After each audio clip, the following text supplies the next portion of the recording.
One of history's most iconic saints met a fiery, horrifying end, screaming as flames consumed her. The image of Joan of Arc towering amidst roaring infernos, her voice piercing the chaos, is etched into our collective memory.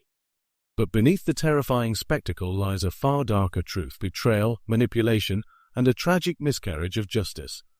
Her death was not simply an act of punishment. It was a calculated act designed to silence a visionary girl who challenged the very powers that sought to control her. As the flames licked her body, eyewitnesses reported her screams, full of pain, defiance, and unyielding faith.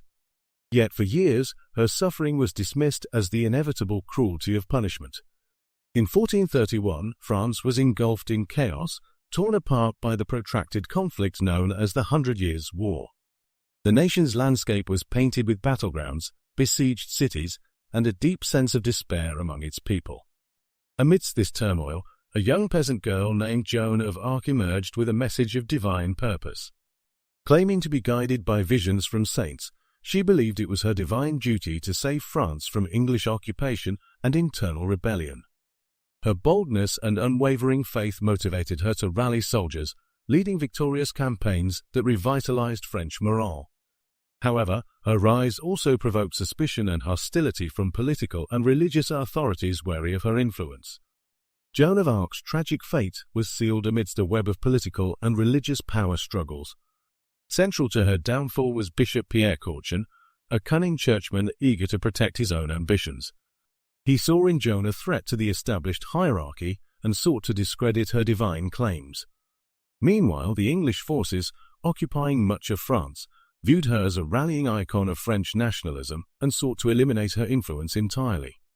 The Dauphin Charles, later King Charles VII, was caught between these forces, initially supportive, yet pressured by political realities to distance himself from her.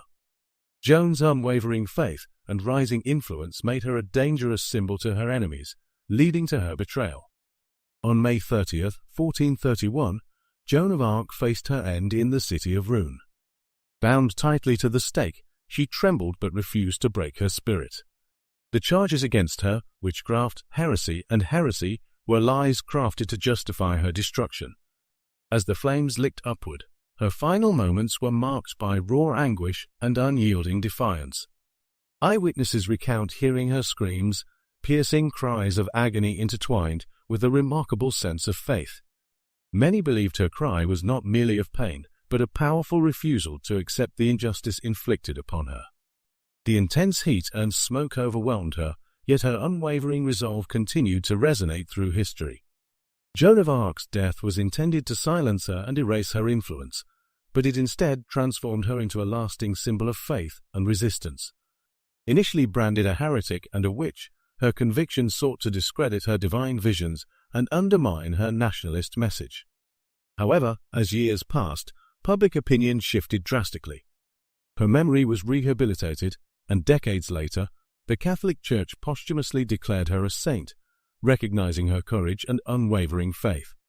This transformation challenged the corrupt political motives behind her execution, turning her into a martyr who refused to be defeated.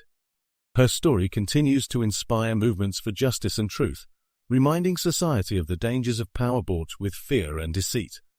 Joan of Arc's tragic end serves as a powerful reminder of the devastating consequences when justice is compromised by corruption and political agendas. Her screams as she burned captured not just her physical pain, but the broader injustice inflicted upon her, an innocent girl betrayed by those in power who prioritized their interests over truth. Her story urges us to remain vigilant against abuses of authority and to question narratives that seek to silence dissent. Today, her legacy inspires movements for justice, reminding us that fighting for what is right often comes with great sacrifice. By remembering her, we confront the dark layers of history, where faith, power, and betrayal intertwined, and learn the importance of integrity in upholding truth. Joan's fiery death not only underscores the horrors of injustice, but also fuels the hope that future generations can stand against tyranny and uphold righteousness.